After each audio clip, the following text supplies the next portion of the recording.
제28장.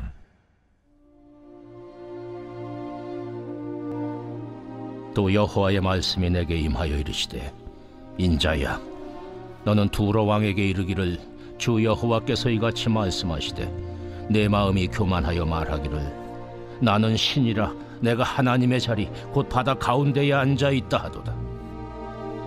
내 마음이 하나님의 마음 같은 채 할지라도 너는 사람이요 신이 아니거늘 내가 다니엘보다 지혜로워서 은밀한 것을 깨닫지 못할 것이 없다 하고, 내 지혜와 총명으로 재물을 얻었으며 금과 은을 곳간에 저축하였으며 내 큰 지혜와 내 무역으로 재물을 더하고 그 재물로 말미암아 내 마음이 교만하였도다. 그러므로 주 여호와께서 이같이 말씀하셨느니라. 내 마음이 하나님의 마음 같은 채 하였으니 그런즉 내가 이방인 곧 여러 나라의 강포한 자를 거느리고 와서 너를 치리니, 그들이 칼을 빼어 내 지혜의 아름다운 것을 치며 내 영화를 더럽히며 또 너를 구덩이에 빠뜨려서 너를 바다 가운데서 죽임을 당한 자의 죽음같이 바다 가운데서 죽게 할지라. 내가 너를 죽이는 자 앞에서도 내가 하나님이라고 말하겠느냐? 너를 치는 자들 앞에서 사람일 뿐이요 신이 아니라 네가 이방인의 손에서 죽기를 할례받지 않은 자의 죽음같이 하리니 내가 말하였음이니라. 주 여호와의 말씀이니라 하셨다 하라. 여호와의 말씀이 또 내게 임하여 이르시되, 인자야, 두로 왕을 위하여 슬픈 노래를 지어 그에게 이르기를, 주 여호와의 말씀에 너는 완전한 도장이었고 지혜가 충족하며 온전히 아름다웠도다. 네가 옛적에 하나님의 동산 에덴에 있어서 각종 보석 곧 홍보석과 황보석과 금강석과 황옥과 홍만호와 창옥과 청보석과 남보석과 홍옥과 황금으로 단장하였으며, 네가 지음을 받던 날에 너를 위하여 소구와 비파가 준비되었도다. 너는 기름 부음을 받고 지키는 그룹이며, 내가 너를 세우매 네가 하나님의 성산에 있어서 불타는 돌들 사이에 왕래하였도다. 네가 지음을 받던 날로부터 내 모든 길에 완전하더니 마침내 내게서 불의가 드러났도다. 내 무역이 많음으로 내 가운데에 강포가 가득하여 내가 범죄하였도다. 너 지키는 그룹아, 그러므로 내가 너를 더럽게 여겨 하나님의 산에서 쫓아냈고 불타는 돌들 사이에서 멸하였도다. 네가 아름다움으로 마음이 교만하였으며 네가 영화로움으로 내 지혜를 더럽혔으며, 내가 너를 땅에 던져 왕들 앞에 두어 그들의 구경거리가 되게 하였도다. 내가 죄악이 많고 무역이 불의함으로 내 모든 성소를 더럽혔으며, 내가 내 가운데에서 불을 내어 너를 살게 하고 너를 보고 있는 모든 자 앞에서 너를 땅 위에 재가 되게 하였도다. 만민 중에 너를 아는 자가 너로 말미암아 다 놀랄 것이며 네가 공포의 대상이 되고 네가 영원히 다시 잊지 못하리로다 하셨다 하라. 여호와의 말씀이 또 내게 임하여 이르시되, 인자야, 너는 얼굴을 시돈으로 향하고 그에게 예언하라. 너는 이르기를, 주 여호와께서 이같이 말씀하시되, 시돈아, 내가 너를 대적하나니 내 가운데서 내 영광이 나타나리라 하셨다 하라. 내가 그 가운데서 심판을 행하여 내 거룩함을 나타낼 때에 무리가 나를 여호와인 줄 알지라. 내가 그에게 전염병을 보내며 그의 거리에 피가 흐르게 하리니 사방에서 오는 칼에 상한 자가 그 가운데에 엎드러질 것인즉 무리가 나를 여호와인 줄을 알겠고, 이스라엘 족속에게는 그 사방에서 그들을 멸시하는 자 중에 찌르는 가시와 아프게 하는 가시가 다시는 없으리니 내가 주 여호와인 줄을 그들이 알리라. 주 여호와께서 이같이 말씀하셨느니라.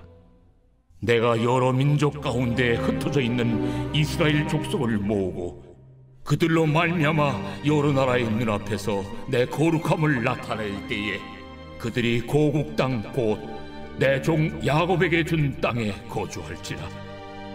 그들이 그 가운데 평안히 살면서 집을 건축하며 포도원을 만들고 그들의 사방에서 멸시하던 모든 자를 내가 심판할 때에 그들이 평안히 살며 내가 그 하나님 여호와인 줄을 그들이 알리라.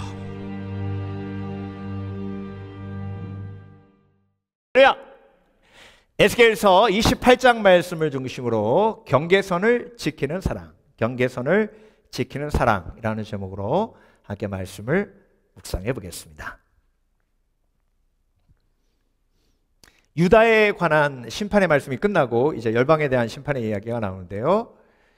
두로에 대한 심판에 대한 이야기를 하시고 그 다음에 오늘 28장에는 두로 왕에 대한 심판에 대해서 말씀하십니다. 근데 여러분, 심판의 이유는 한 가지라 그랬어요. 심판의 이유가 뭐죠? 사랑하지 않음. 그러니까 심판의 날에 사랑한 사람은, 하나님을 사랑한 사람은 상을 받고 면류관을 받고, 사랑하지 않은 사람은 죽음이라는 심판을 받는 거죠. 그렇죠? 그런데 여러분, 오늘 본문에 하나님을 두로 왕이 사랑하지 않았어요. 그 하나님을 사랑하지 않은 두로 왕의 모습을 하나님께서 어떻게 표현하셨냐면, 두로 왕이 내가 하나님이다 이랬대요. 내가 하나님이다. 그러니까 선을 넘어도 한참 넘은 거예요.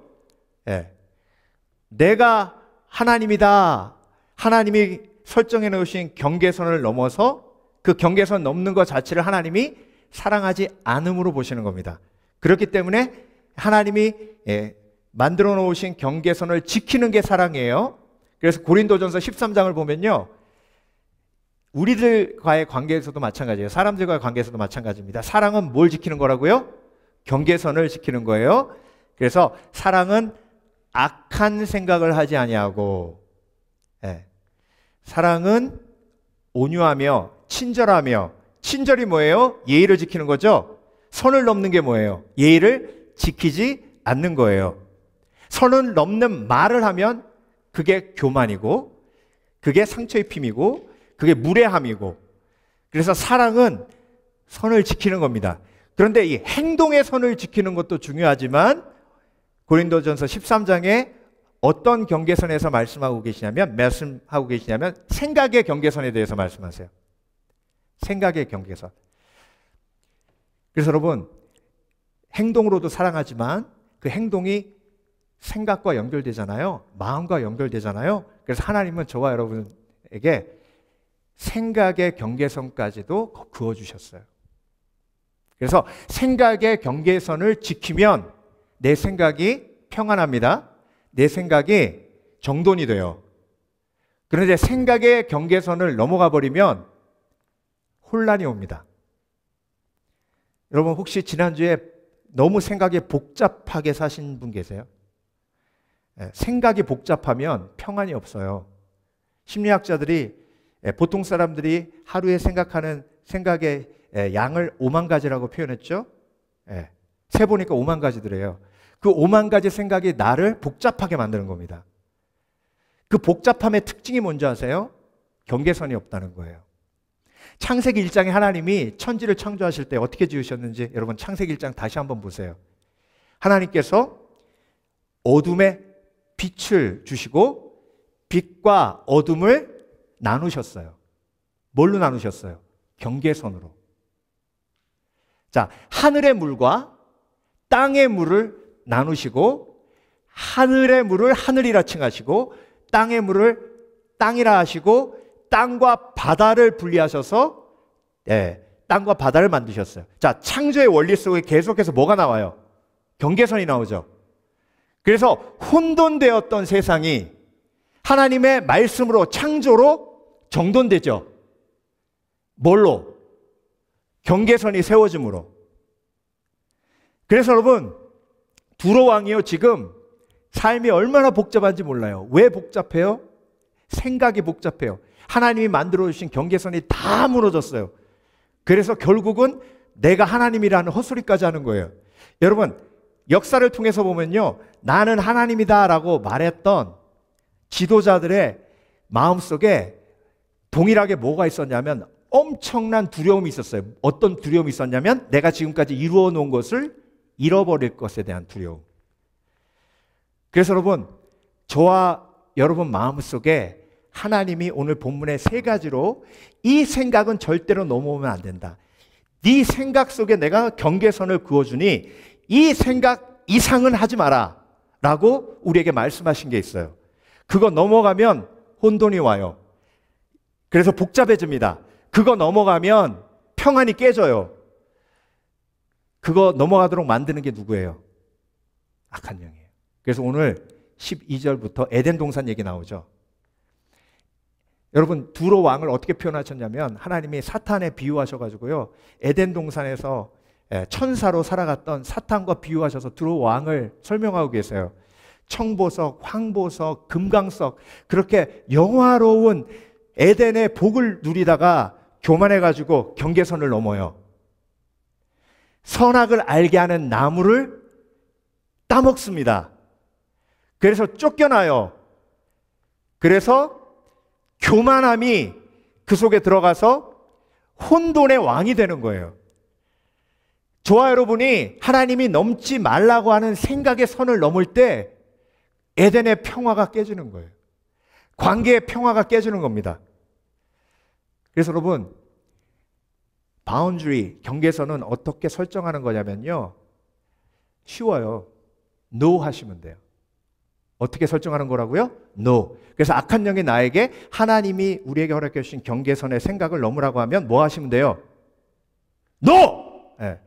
예수님이, 베드로가 예수님의 생각의 경계선을 넘게 만들었어요. 십자가 지지 마세요, 이렇게. 하나님은 십자가 지라고 하는데. 그러니까 예수님이 뭐라고 하셨어요? 사탄아! 물러가라! 네. 근데 이런 생각의 경계선을 맨날 넘게 만드는 악한 영의 역사가 우리 삶 속에 매일 일어나요. 그러니까 여러분, 삶이 복잡한 거예요. 여러분, 왜? 사탄아 물러가라를 안 하시니까, 노를 안 하시니까. 악한 영이 가룟 유다에게 생각을 집어넣잖아요. 그러면 가룟 유다가 너 해야 되는데 계속 받아먹었잖아요. 저와 여러분이 인생을 살아가면서 매일매일 똑같은 일이 벌어져요. 귀 속에 사단이 계속해서 하나님이 생각하지 말라고 한 그 경계선을 넘어가도록 나를 속이고 유혹하는데 계속 그 경계선을 넘어가니까 결국은 내 삶이 혼돈에 빠지고 생각이 복잡한 거예요. 그래서 여러분, 하나님이 무릇 지킬 만한 것보다 내 마음을 지키라. 생명의 근원이 이에서 남이니라. 잠언 4장 23절. 그러니까 경계선을 지키는 것, 하나님이 경계선 그어주셨을 때 그 생각을 넘지 않는 것, 그 지혜가 오늘 저와 여러분에게 있기를 원합니다. 그래서 경계선 한참 넘어서 복잡한 삶을 살고 불안한 삶을 살고 두려운 삶을 살고 심판의 삶으로 나아갔던 두로 왕을 보면서 우리가 배워야 돼요. 첫 번째, 경계선을 지키는 사람, 존재의 경계선을 지켜야 합니다. 존재란 뭐예요? 하나님이 뭐라고 하셨죠? I am that I am. 나는 스스로 존재하는 자다. 하나님은 스스로 존재하시고 우리는 하나님을 통해서 존재해요. 그러니까 스스로 존재하시는 하나님만 하나님이에요. 인자야, 너는 두로 왕에게 이르기를 주 여호와께서 이같이 말씀하시되 내 마음이 교만하여 말하기를 나는 신이라. 내가 하나님의 자리 곧 바다 가운데 앉아있다 하도다. 자, 여러분, 바다 위에 앉아있다는 얘기가 무슨 얘기냐면요, 히브리 사람들은 바다를 두려워했어요. 그래서 바다는 심판의 장소예요. 근데 바다 위에 사람은 앉으면 어떻게 돼요? 꼬르륵 빠지죠. 근데 바다 위에 앉았는데 꼬르륵 빠지지 않아요. 그럼 뭐예요? 신이죠. 근데 그 바다에서 뭐 해요? 바다는 심판의 장소인데 그 심판의 장소에서 신으로 뭐 하는 거예요? 다스리는 거예요. 심판하는 거예요. 그래서 나는 신이라는 얘기는 내가 옳다고 하는 게 옳고 내가 그러다고 하는 게 그러다. 내가 악한 사람이 악한 사람이고 내가 착하다고 얘기하는 사람이 착하다. 내가 틀렸다고 하는 사람이 틀리고 내가 옳다고 하는 사람이 옳다. 나는 신이다라는 말은 뭐예요? 내 말은 항상 옳다. 그렇기 때문에 너는 내 말을 들어야 된다. 근데 어떻게 이렇게 듣다 보니까 내가 원하는 삶 아니에요? 사람들이 내가 한 말을 다 옳다고 여겼으면 좋겠고, 사람들이 내가 시키는 대로 다 따라했으면 좋겠고, 사람들이 내가 항상 옳다고 얘기해주면 얼마나 좋겠고, 그래서 그런 왕국을 최소한 가정에서라도 꾸려보려고 우리가 노력을 많이 하잖아요. 그래서 제가 어떤 목사님 댁에 갔더니 그 냉장고 앞에 그렇게 써 있더라고요. 그 집에 딸이 둘이 있는데 Mom is always right 써 있더라고요. 엄마는 항상 옳다. 그 집 아이들은요 말도 잘 들어요. 근데도 엄마의 말은 항상 옳대요. 여러분, 우리가요 그런 욕망이 있어요. 하나님은 하나님이시고 나는 하나님이 아니에요. 그래서 나는 생명나무의 원리로 살아야지 선악과의 원리로 살면 하나님의 뜻대로 사는 게 아니에요. 하나님이 생명나무는 마음대로 따먹되 선악과는 건드리지 말라고 하셨죠? 선악과 건드리지 말라고 하신 이유가 뭐예요? 선악과는 하나님만 건드리실 수 있어요. 근데 어떤 분은 저한테 그렇게 질문하시더라고요. 목사님, 선악과 따먹으면 선악을 안다고 하는데 선악을 아는 게 나쁜 거예요? 아니, 선악을 아는 게 왜 나쁜 거예요? 저 사람 아유 나쁜 사람이야. 저 사람 다 좋은 사람이야. 친하게 지내야 돼. 이게 있어야 삶을 살지. 그 선악을 분별하게 하는, 선악을 알게 하는 나무를 따먹는 게 왜 잘못된 건지 이해를 못 하겠어요. 이게 내가 벌써 하나님이 됐다는 얘기예요. 내가 하나님이라는 얘기는 뭐예요? 저 사람 선한 사람. 딱 내가 판단자가 돼서 딱 결론 내리는 거예요. 저 사람 나쁜 사람. 내가 하나님인 거예요. 그렇게 돼요. 저와 여러분도 모르게 내 삶 속에 내가 하나님인 양 살았던 거예요. 그러니까 생각이 복잡한 거예요. 여러분, 하나님은 저와 여러분에게 선악과를 따먹고 판단하며 정죄하며 살라고 하신 게 아니라 생명나무의 생명을 따먹고 내 앞에 있는 사람이 내 이웃임을, 그리고 내 앞에 있는 사람이 하나님께서 나에게 주신 사랑의 대상임을 알고 깨닫게 하셨어요. 그게 생각의 경계예요. 그래서 사랑은 악한 생각을 하지 않는 거예요. 악한 생각이 뭐예요? 그 사람이 죄인이라고 단정 짓는 거예요. 악한 생각이 뭐예요? 그 사람의 비밀을 내가 추측하고 판단하고 정죄하는 거예요. 그 생각의 경계를 넘으니 내 삶이 복잡해지는 거예요.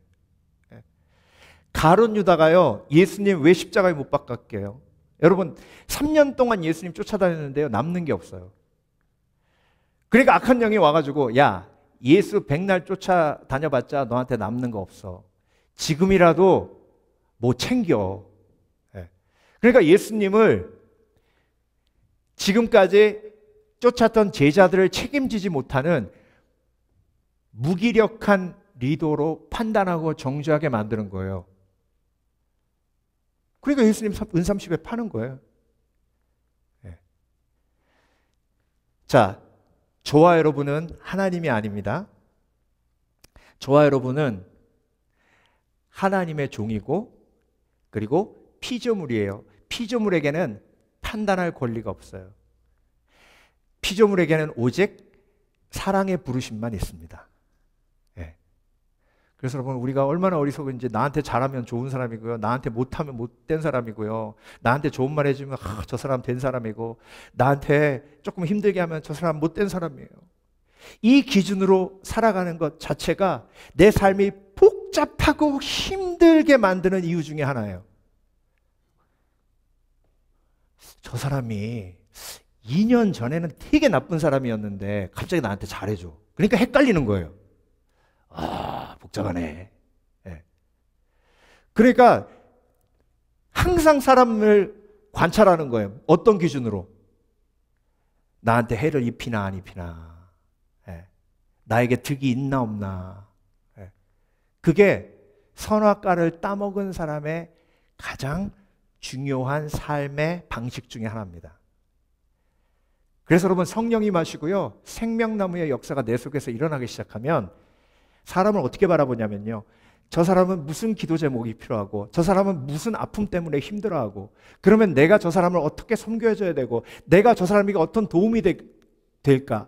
내가 어떻게 저 사람을 사랑하길 원하실까? 이게 생명나무를 품은 사람의 부르심이고 그리고 우리의 영역이 아닌 선과 악을 판단하는 영역을 하나님 앞에 올려드린 예수 그리스도의 제자들의 삶이에요. 그러니까 여러분 이 존재의 경계선을 넘지 않는 것이 지혜예요. 네. CCM 가스펠 싱어 중에 스티븐 커트 셰프맨이라는 제가 아주 좋아하는 아티스트가 있는데요. 이 아티스트가 자녀가 3명 있었는데 그 막내를 입양했어요. 캄보디아에서. 너무 온 가족이 사랑하고 이쁘게 그렇게 같이 생활했는데요. 오빠가 너무 자기를 이뻐하니까 오빠가 학교 갔다 오는 걸 너무 기다리는 거예요. 얘가. 근데 그날 오빠가 학교 갔다 오면서 차를 이렇게 운전해서 들어오는데 아이가 오빠 오는 게 너무 좋으니까 밖으로 탁 뛰쳐나갔는데 오빠가 들어오는 차에 치여가지고 죽었어요.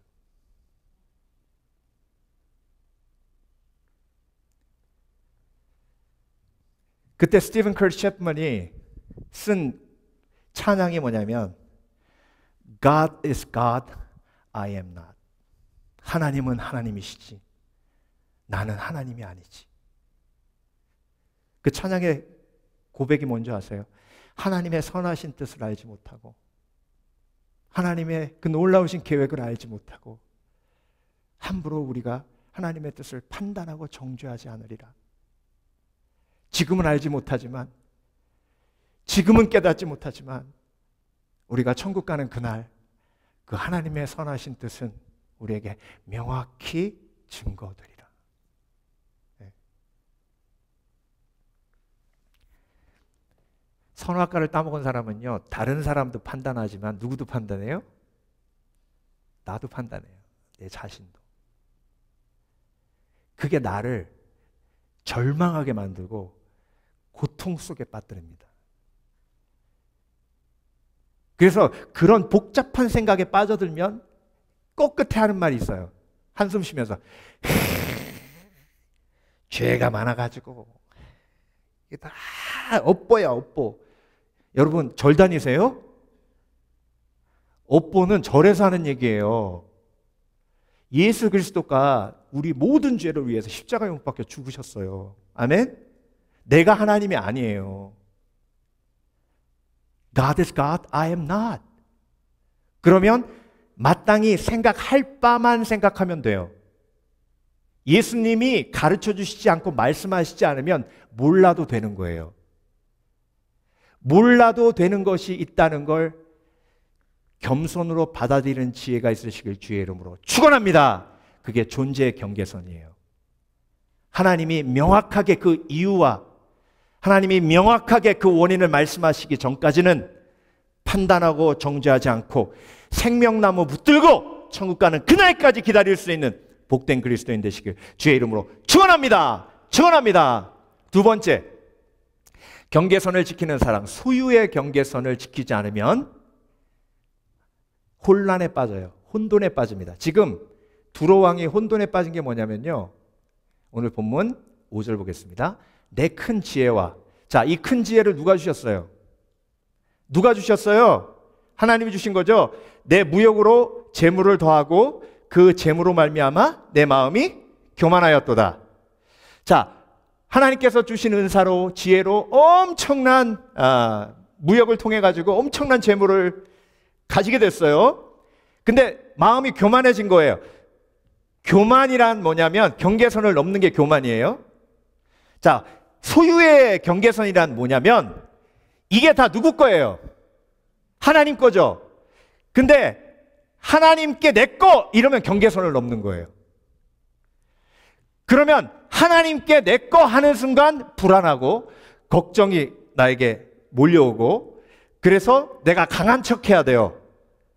그래서 거짓말이 나오는데 그 거짓말 중에 하나가 뭐예요? 나는 신이다예요. 그래서 우리가 잘 알고 있는 김일성 님도 그 불안 속에서 나는 신이다 얘기했고, 저 북쪽의 정은 씨도 나는 신이다 라고 움직이며 그렇게 생활하고 있어요. 그 속에 뭐가 있어요? 두려움이 있고 불안이 있는 거예요. 복잡한 생각이 있는 거예요. 그래서 여러분, 이 소유의 경계선이 명확해야 악한 영이 틈타지 않아요. 내 거 아니에요. 하나님 거예요.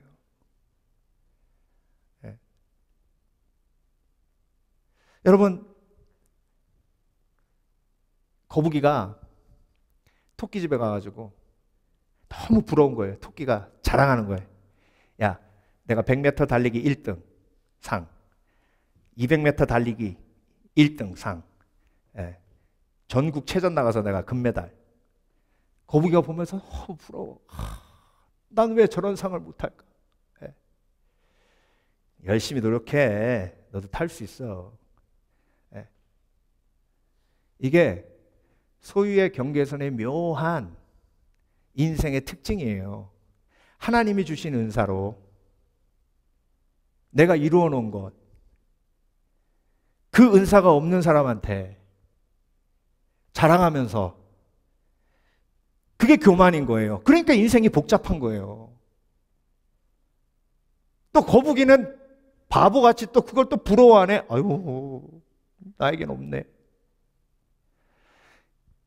그러니까 여러분, 속으면 이렇게 생각이 복잡하고 삶이 불쌍해져요. 마태복음 21장에요. 포도원 비유가 나오는데요. 주인이 포도원을 만들고 담을 이렇게 쳤어요. 담이 뭐예요, 여러분? 경계선이에요. 그 경계선은 뭐예요? 포도원 일꾼들에게 요만큼을 내가 너에게 맡긴다는 거예요. 그러면 그 포도원 경계선 밖에는 내 거 아니에요. 그렇죠? 근데 포도원 안에 것도 내 거예요? 아니에요? 하나님 맡겨주신 거예요. 그렇죠? 그리고 주인이 떠났어요. 그러고 나서 추수 때 일꾼을 보내가지고 추수의 일부분을 주인이 달라고 했어요. 그랬더니 그 일꾼들이 어떻게 했어요? 주인이 보낸 일꾼들을 죽여버렸어요. 우리 거라는 거예요. 그때부터 생각이 복잡해집니다. 두려움이 몰려와. 일꾼들 보내는데 주인이 가만히 있지 않을 텐데. 그러면 담을 더 높게 쌓아. 이건 우리 거지 주인 게 아니야. 잘 지켜야 돼. 지도 주인이야? 우리도 주인이야. 지도 주인이야? 우리도 주인이야. 지가 하나님이야? 나도 하나님이야. 왜 나보고 이래라 저래라 해? 자유의지를 줘놓고. 하나님이 뭔데 나한테 이래라 저래라 해요? 하나님이 다 달라 그랬습니까? 주인이 다 달라 그랬어요? 추수의 일부분 달라 그랬어요. 근데 그 기분 나쁘다고.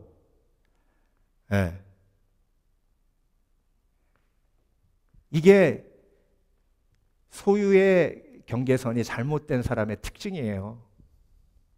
그러니까 인생이 복잡하고요. 그 소유를 하나님이 지켜주신다고 믿는 사람은 평안할 수 있는데 그 소유를 내가 지켜야 되니까 힘든 거예요. 불안한 거예요. 잠이 안 오는 거예요. 여러분, 자녀 누구 거예요? 내 새끼예요? 하나님 새끼예요. 하나님이 나에게 맡겨주신 거예요. 아브라함의 삶이요, 이삭을 모리아산에서 하나님 앞에 바치기 전에는 복잡했습니다. 이스마엘 낳고 막 가갈 취하고 서로 싸우고 막 쫓겨나고 들어오고 복잡했어요. 근데 이삭을 제단에 하나님 앞에 드리고 나니 소유의 경계선이 명확해졌어요. 그때부터 아브라함의 삶이 평안의 삶이 됩니다. 여러분, 내가 물질 때문에 복잡하고 막 이걸 여기다 투자해야 돼. 이걸 줘 말어. 갖고 있어. 어떡해. 이게 복잡한 이유가요. 간단해요. 소유의 경계선이 없고 그걸 내 거라고 생각하기 때문에 그래요. 이걸 절대 잊으면 안 되거든요. 두로의 왕. 절대 이걸 어떻게 내가 벌었는데 이거 절대 잊으면 안 되고 뺏기면 안 되니까. 사람들이 근데 내 말을 안 듣네. 그러니까 뭐라 그래야 돼요? 내가 신이다 그래야 되는 거예요. 내가 신이니까 니네들 내 말 잘 들어 그래요.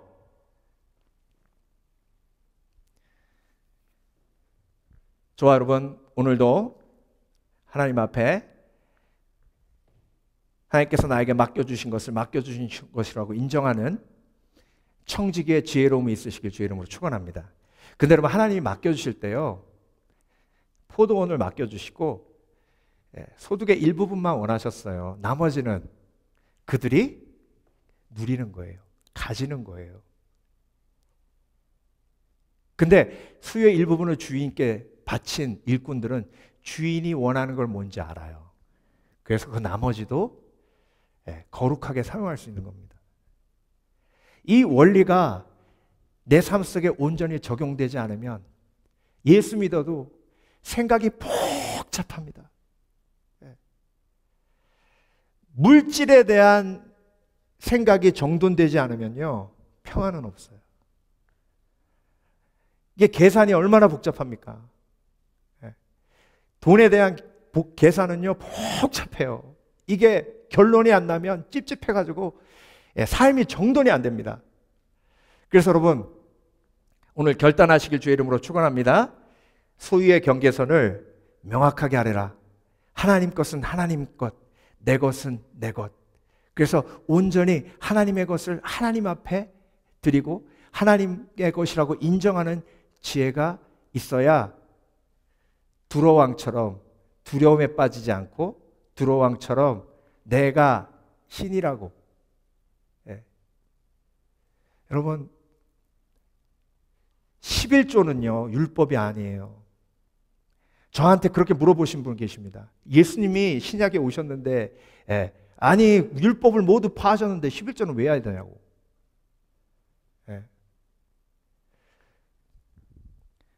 여러분, 율법은 모세 때 왔고요, 11조는 아브라함 때부터 있었어요. 그러니까 11조는 율법이 아니에요. 신앙 고백이지. 소유의 경계선인 거예요.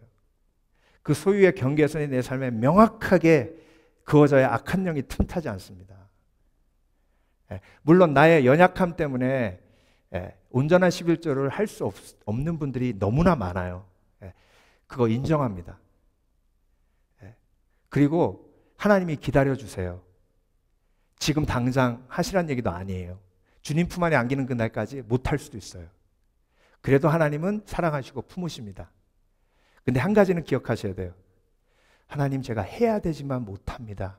죄송합니다. 용서해 주시옵소서. 이게 소유의 경계선을 명확하게 세우신 사람이에요. 근데 율법인데 뭐도 하래. 목사들만 배불리는 거지. 이건 아니에요. 이건 절대로 복된 생각, 복된 마음가짐 아닙니다. 그런 분은 우리 교회 없죠. 너무 감사한 일인데.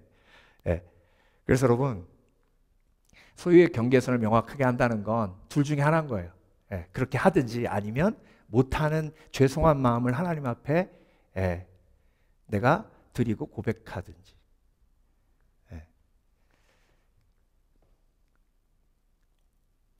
그러므로 주 여호와께서 이같이 말씀하셨느니라. 내 마음이 하나님의 마음 같은 채하였으니. 소유의 경계선이 명확하지 않으면요, 자기가 뭐뭐하는 채해요.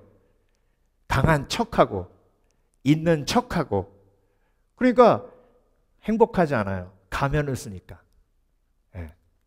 마지막으로 경계선을 지키는 사랑은 능력의 경계선을 지키는 사람입니다. 자, 오늘 하나님께서 아주 구체적으로 두로왕에게 얘기하시는데요. 또 너를 구덩이에 빠뜨려서 너를 바다 가운데서 죽임을 당한 자의 죽음같이 바다 가운데서 죽게 할지라. 지금 자기가 신이라 그러면서 바다 가운데 있었다고 그랬잖아요. 근데 하나님이 그 바다 가운데서 내가 너를 죽게 하겠대요. 예. 하나님 뭐라고 물어보시는 거예요? 네가 신이라 그랬는데 너에게 너의 생명을 구원할 수 있는 능력이 있는가? 예. 물어보시는 거예요.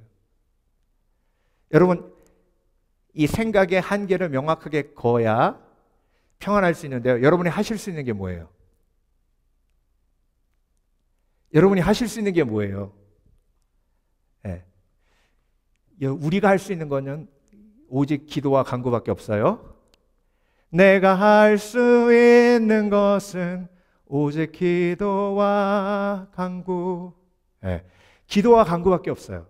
근데 말은 이렇게 하는데 내가 할 수 있다고 생각을 하는 거예요. 그러니까 인생이 복잡해지는 거예요. 그러니까 기도 안 해요. 네. 여러분, 예수님께서 요한복음 15장에 나를 떠나서는 너희가 아무것도 할 수 없느니라 하셨죠? 그럼 내가 할 수 있는 건 아무것도 없어요. 그런데 내게 능력 주시는 자 안에서 내가 모든 것을 할 수 있느니라 하셨어요. 그러면 하나님이 나를 도와주시면 모든 것을 할 수 있어요. 이게 능력의 경계선이에요. 다른 사람 변화시킬 수 있어요? 여러분이 아무리 잔소리한다고 그 사람이 변화될까요? 예. 근데 왜 자꾸 잔소리하세요? 아직도 능력의 경계선을 명확하게 긋지 않았어요. 내가 할 수 있는 건 없어요. 제가 짧은 목회지만 20년 넘게 담임 목회하면서 느끼는 건 뭐냐면 내가 할 수 있는 게 아무것도 없다. 정말 아무것도 없다. 예. 저도 여러분 설득하려고 노력 많이 했어요. 근데 안 되더라고. 안 돼요. 큐티 하시라고 설득 막 했는데도 20년이 돼도 안 되더라고. 내가 할 수 있는 게 아무것도 없어요. 가시는 분 잡고 막 이렇게 해봐도 안 돼요. 내가 할 수 있는 게 아무것도 없어요. 그래서 능력의 경계선을 딱 그어놓고 평안한 마음으로 앉아있으면 뭐만 나와요? 기도만 나와요. 기도. 하나님, 내가 할 수 있는 게 아무것도 없습니다. 기도할 수밖에 없습니다. 하나님, 내가 할 수 있는 것이 아무것도 없어서 오늘도 기도합니다. 내가 어떻게 내 자신을 살릴 수 있습니까? 저 사람을 살릴 수 있습니까? 내가 할 수 있는 건 아무것도 없습니다. 내가 너를 죽이는 자 앞에서도 내가 하나님이라고 말하겠느냐? 너를 치는 자 앞에서 사람일 뿐이요 신이 아니라. 그래서 여러분, 죽음을 계속 묵상해야 하는 이유가 죽음을 묵상할 때 내가 할 수 있는 것이 아무것도 없다는 것을 가장 절실하고 뼈저리게 느낍니다. 그래서 내가 할 수 있는 것이 아무것도 없다고 생각할 때 생각이 정돈돼요. 그리고 하나님 앞에 무릎 꿇습니다.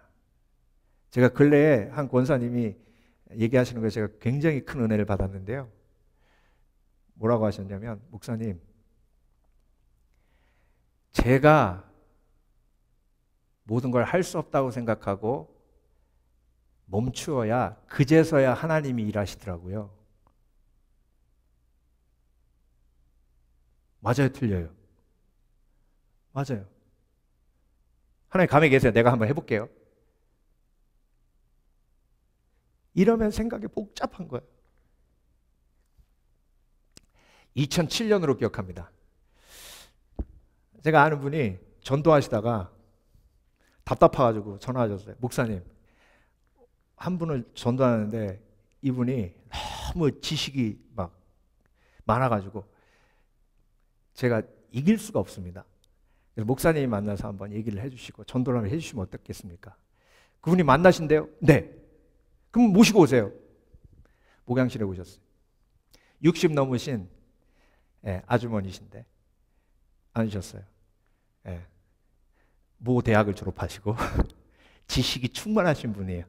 딱 앉자마자 저를 이렇게 앞으로 위로 훑어보시더니, 목사님, 불교에 대한 책은 몇 권이나 읽으셨어요?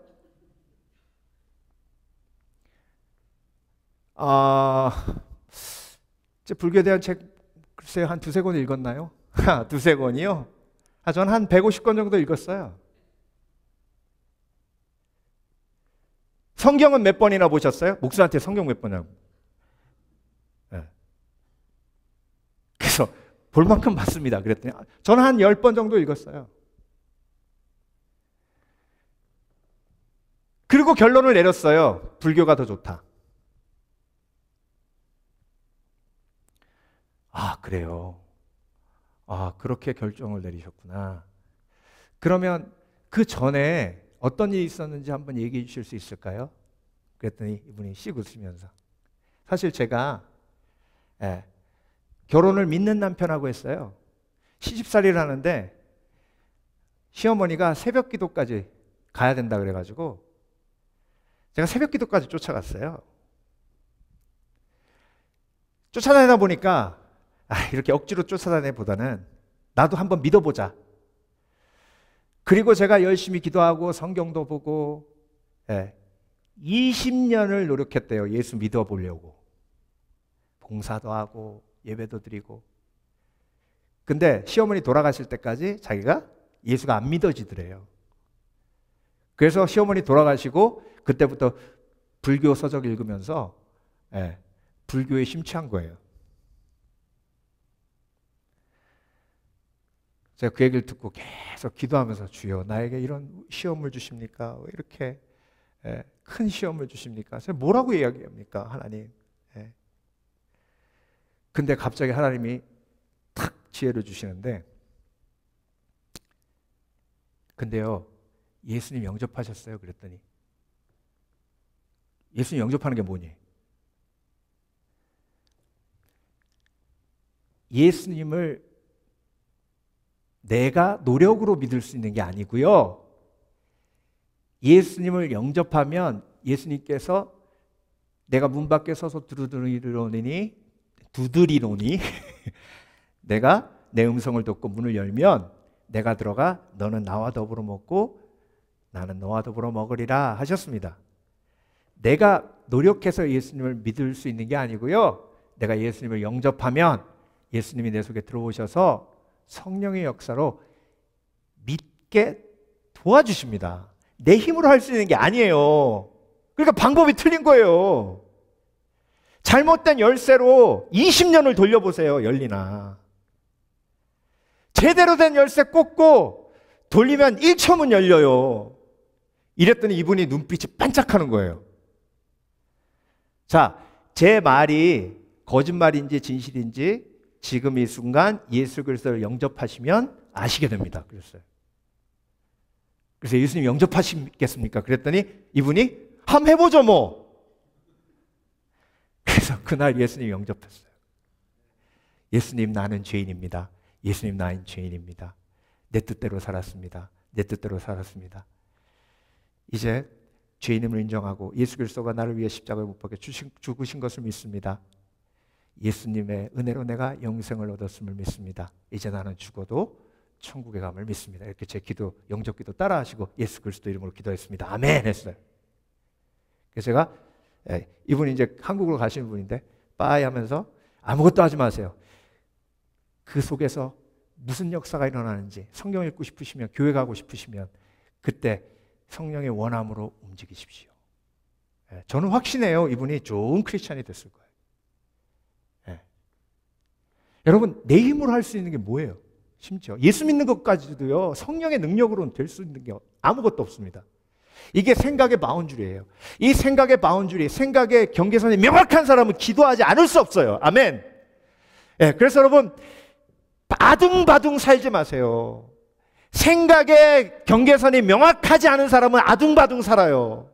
내가 어떻게든 요 세치어로 뭔가 해보려고 이렇게 말하면 저렇게 얘기해야지. 그럼 내가 이렇게 뒤집어가지고 이걸 성사시켜야지. 얼마나 복잡하고 힘든 삶이에요. 두로 왕이 그러니 나중에는 결국 나는 왕이다 아니 나는 신이다까지 가잖아요. 여러분 사기꾼의 끝은 뭔지 아세요? 나는 신이다예요. 그래서 허경영 그분 LA에 지금 뭐 하나 차렸잖아요.